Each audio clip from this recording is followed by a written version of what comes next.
আসসালামু আলাইকুম। সবাই কেমন আছেন? আশা করি ভালো আছেন। আলহামদুলিল্লাহ। আপনাদের দোয়ায় আমিও ভালো আছি। আগের ভিডিওতে আপনাদের সাথে শেয়ার করলাম, শ্বশুর বাড়ি থেকে মাছ আনছি, পুকুরের মাছ, কয়েক জাতের মাছ আনছিল। তো কিছু মাছ রাইখা দিছিলাম। ভাবলাম যে এই সিজনে তো পুঁই শাকটা ডাল দিয়া আর তেলাপিয়া মাছ দিয়ে অনেক স্বাদ লাগে খাইতে, একটা গ্রান কয় আর কি।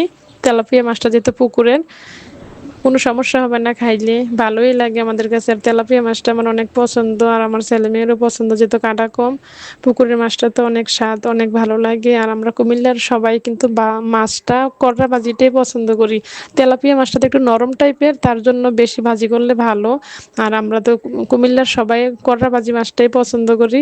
কার কাছে কেমন লাগে জানি না। দেখেন বাজার পরে অনেক সুন্দর একটা কালার আসছে, আপনাদের সাথে শেয়ার করলাম। আমার শ্বশুর আছে, তার জন্য প্রত্যেক মাসে একবার হইলেও আসে, দুইবারও আসে। আমার শ্বশুরের জন্য সবাই দোয়া করবেন, আমিও দোয়া করি মন থেকে। যেহেতু বাবার বাড়ির কাছে থাকি, বাবার বাড়ি থেকে অনেক হেল্প পাই, শ্বশুর বাড়ি একটু দূরে, শ্বশুর বাড়ি থেকে অনেক হেল্প পাই। মাছের তেলটা আবার এদিকে আমি তরকারি কষানোর জন্য দিয়ে দিলাম। আলু আর ডাঁটাগুলো আমি আলাদা দিই সবসময়, দিলে একটু কষানোর পরে অনেক সিদ্ধ হয়, সিদ্ধ হলে ডালটাও দেই, দেওয়ার পরে পাতাটা পরে দিই আর কি। পাতাটা তো অনেক নরম, তার জন্য আগে দিলে পাতাটা একদম দেখে যায় না। এমনিতে পুঁই শাক যেহেতু অনেক নরম, একটু পরে দিলে ভালো। ডালটা অনেক সিদ্ধ হয়েছে অনেকক্ষণ, আলু আর ডাঁটা। এখন আমি টমেটো দিলাম, কাঁচামরিচ দিলাম আর কি।